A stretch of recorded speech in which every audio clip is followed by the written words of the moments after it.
کہ اللہ نے ہمارا یہ عمل قبول کیا نہیں قبول کیا. یعنی اعمال کرتے تھے پھر کہتے تھے اللہ غفور الرحیم ہے, اللہ معاف کرنے والا ہے. اعمال پورے کرتے تھے, نمازیں پڑھتے تھے, اللہ کے احکام پورے کرتے تھے, پھر بھی ڈرتے تھے کہ اللہ نے یہ قبول کیا ہے یا نہیں کیا. آج ہم اعمال نہیں کرتے, اللہ کے احکام پورے نہیں کرتے, رسول اکرم صلی اللہ علیہ وسلم کی سنتوں پر نہیں چلتے, پھر کہتے اللہ غفور الرحیم ہے. صحابہ ڈرتے ہوئے کہتے تھے, اعمال پورے کرتے تھے, تب کہتے تھے اللہ غفور الرحیم. ہم کچھ نہیں کرتے پھر کہتے اللہ غفور الرحیم. ہم اعمال کریں پھر کہیں اللہ غفور الرحیم ہے, تو ہمارا کہنے کو بنتا کہ ہاں اللہ غفور الرحیم, اللہ معاف کر دیں گے. جو یہ نماز پڑھی ہم نے اس میں کوتاہی ہوگی, اللہ معاف کر دیں گے. لیکن ہم نماز بھی نہ پڑھیں, اللہ کے احکام پورے نہ کریں, پھر کہیں ہم اللہ غفور الرحیم, یہ بے وقوفی ہے, یہ جہالت ہے.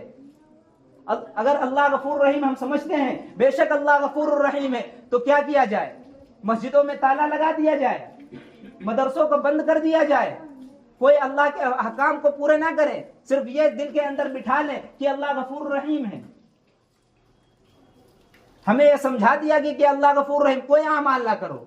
کس نے کہا؟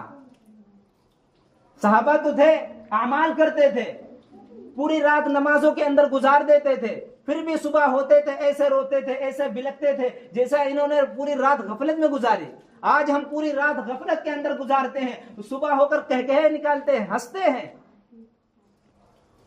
صبح ہم ہنستے ہیں. اللہ قرآن مجید کے اندر فرمایا فَلْيَضْحَكُوا قَلِيلًا, ان سے کہہ دو فَلْيَضْحَكُوا قَلِيلًا, یہ بہت زیادہ روئیں گے, یہ جو ہنس رہے ہیں. فَلْيَضْحَكُوا قَلِيلًا وَلْيَبْكُوا كَثِيرًا, یہ جو ہنس رہے ہیں ہنسنے دو, انہیں رونا زیادہ پڑے گا. یہ ہنس رہے ہیں, انہیں ہنسنے دو. ذَرْهُمْ يَأْكُلُوا وَيَتَمَتَّعُوا وَيُلْهِهِمُ الْعَمَلُ, انہیں چھوڑ دیجئے. یہ اگر اللہ کے احکام پر نہیں آتے, اللہ کے رسول صلی اللہ علیہ وسلم نے, اللہ تعالیٰ نے فرمایا کہ انہیں چھوڑ دیجئے اگر اللہ کے احکام پر نہیں آتے. یاکلوا ویتمتعوا, انہیں کھانے دیجئے, انہیں پینے دیجئے, انہیں مستیاں کرنے دیجئے. ویلہم العمل فسوف یعلمون, ان قریب یہ جان جائیں گے کہ ان لوگوں نے اپنے لیے آگے کیا بھیجا ہے. یہ سب جان جائیں گے کہ اللہ رب العالمین کے پاس ان لوگوں نے کیا بھیجا ہے. اس لیے ہمیں دیکھنا چاہیے کہ ہماری زندگیوں کے اندر اللہ کے احکام ہے کہ نہیں ہے. اگر نہیں ہے تو ہماری ذمہ داری ہے کہ ہم اللہ کے احکام پورے کریں, پھر ہم زبان سے کہیں اللہ غفور رحیم ہے, اللہ معاف کر دیں گے جو اس میں کمی کوتاہی ہوگی. آج ہم دین پر نہ عمل کرتے ہیں, نہ دین کے مطابق زندگی گزارتے ہیں, نہ دین جاننے کی کوشش کرتے ہیں, نہ دین پر روپیہ پیسہ لگاتے ہیں. ہم سمجھتے ہیں یہ سب فری میں ہمیں مل جائے. صحابہ کرام رضی اللہ عنہ اجمعین نے اتنی قربانی دی, صحابہ کرام رضی اللہ عنہ اجمعین نے اپنے جانوں کو قربان کر دیا, اپنے مال کو لگایا, اللہ کے احکام پر پورے کٹ گئے. صحابہ کرام رضی اللہ عنہ اجمعین کی زندگی پڑھو, سب کچھ لگا دیا, پھر وہ کہتے تھے اللہ غفور رحیم, اگر ہماری اس کرنے میں کوئی کوتاہی ہوئی, کمی ہوئی, اللہ معاف کر دیں گے. تب اللہ نے فرمایا رضی اللہ عنہم ورضوا عنہ, اللہ ان سے راضی ہو گئے, یہ اللہ سے راضی ہو گئے.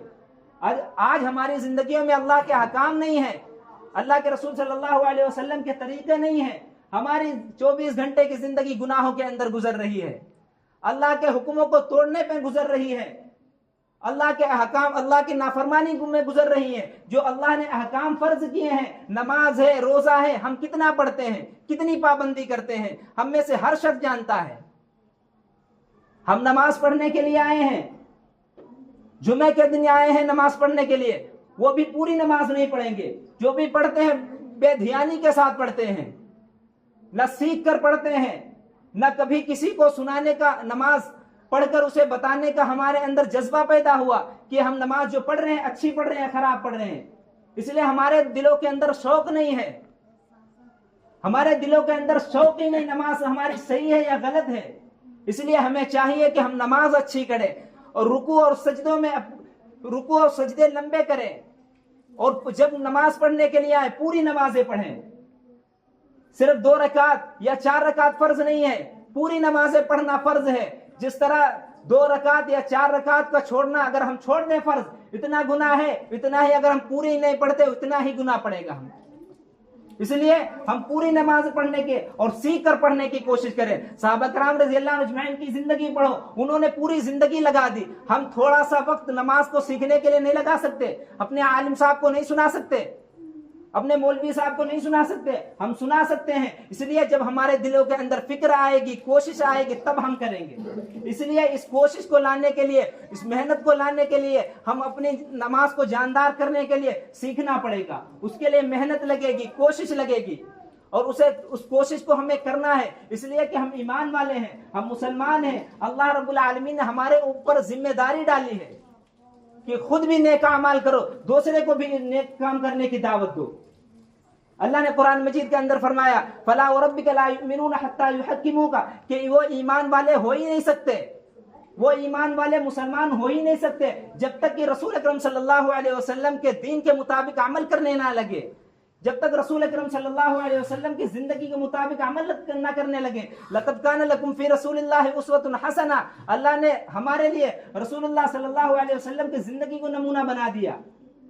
آج ہماری زندگیوں کے اندر اللہ کے حکام نہیں ہے، اللہ کے رسول صلی اللہ علیہ وسلم کے طریقے نہیں ہیں، پوری امت کہاں جا رہی ہے؟ پوری امت گناہوں کے اندر ملوث ہے۔ نہ ہم اپنے آپ میں سوچتے ہیں، اپنی زندگی کے بارے میں سوچتے ہیں، نہ اپنے گھر والوں کی زندگی کے بارے میں سوچتے ہیں، نہ ہم معاشرے کی زندگی کے بارے میں سوچتے ہیں، نہ اپنے قوم کے بارے میں سوچتے ہیں کہ ہمارے قوم کہاں جا رہی ہے۔ آج یہ حالت ہو گئی کہ اچھا خاصا مسلمان پورا ایک طبقہ جو مرتد تک ہو رہا ہے، یہ دین کی دوری کی وجہ سے ہو رہا ہے۔ ہم مسجد سے دور ہیں، اس لیے دین کا شوق نکل گیا۔ ایک اچھا خاصا طبقہ جو اس زمانے میں مرتد ہو رہا ہے، بچیاں مرتد ہو رہی ہیں، مسلمانوں کی بچیاں مرتد ہو رہی ہیں۔ ایک وہ زمانہ تھا جب مسلمان اپنے بیٹوں کا خیال رکھتے تھے کہیں ان کی زندگی میں اللہ کے احکام چھوٹ تو نہیں رہے، اللہ کے رسول صلی اللہ علیہ وسلم کے طریقے چھوٹ تو نہیں رہے۔ مسلمان اپنے اولاد کے بارے میں، بیٹوں کے بارے میں سوچتے تھے کہ یہ کہاں جا رہے ہیں، کیا کر رہے ہیں۔ آج بیٹوں کو چھوڑ دیجئے، ہم اپنی بیٹیوں اور بچیوں کا بھی خیال نہیں رکھتے۔ ہم روزانہ معاشرے کے اندر اور سوشل میڈیا کے ذریعے سے دیکھتے ہیں، سنتے ہیں کتنی بچیاں مرتد ہو رہی ہیں، کتنی بچیاں غیروں کے ساتھ جا کے بھاگ کر سے ان سے نکاح کر رہی ہیں۔ یہ کیوں ہوا؟ یہ ہماری ذمہ داری نہیں ہے کیا؟ اس لیے ہمارے دلوں کے اندر دین کا شوق نہیں ہے، نہ ہم خود جاننے کی کوشش کرتے ہیں، نہ اپنے گھر والوں کو دین بتاتے ہیں، اس لیے یہ ایسا ہوا۔ آپ سنتے ہوں گے کہ اچھے خاصا طبقہ بچیوں کا جو غیروں سے بھاگ کر ان سے نکاح کر رہی ہے۔ یہ چھوٹی بیماری نہیں ہے، اس کے بارے میں اللہ رب العالمین ہم سے پوچھیں گے۔ ہم اگر تھوڑا بہت نیک اعمال کر جنت جا رہے ہوں گے، یہ بچیاں، یہ گھر والے ہمیں جنت سے روک دیں گے کہ ان لوگوں نے تو نیک اعمال کر لیے، نمازیں پڑھنے چلے جاتے تھے، لیکن ہمیں نہیں بتایا، ہمیں اللہ کے احکام نہیں بتائے۔ اور آج غیروں کے اندر کتنی محنت ہو رہی ہے، کتنی کوشش ہو رہی، انہیں پتا ہے کہ ہم حق پر نہیں ہیں، ہم باطل پر ہیں، پھر بھی وہ محنت کر رہے ہیں، کوشش کر رہے ہیں۔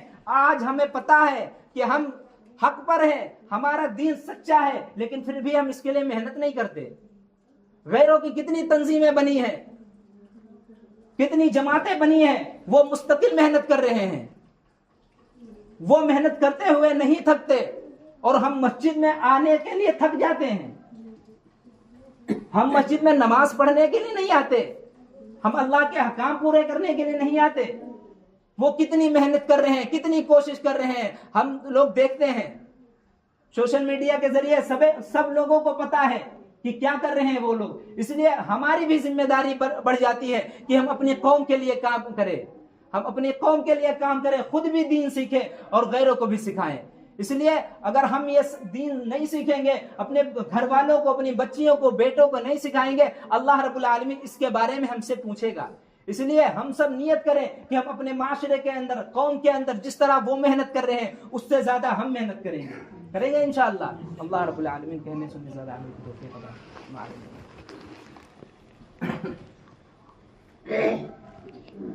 اللہ اکبر، اللہ اکبر، اللہ اکبر، اللہ اکبر، اشہد ان لا الہ الا اللہ، اشہد ان لا الہ الا اللہ، اشہد ان محمد رسول اللہ، اشہد ان محمد رسول اللہ۔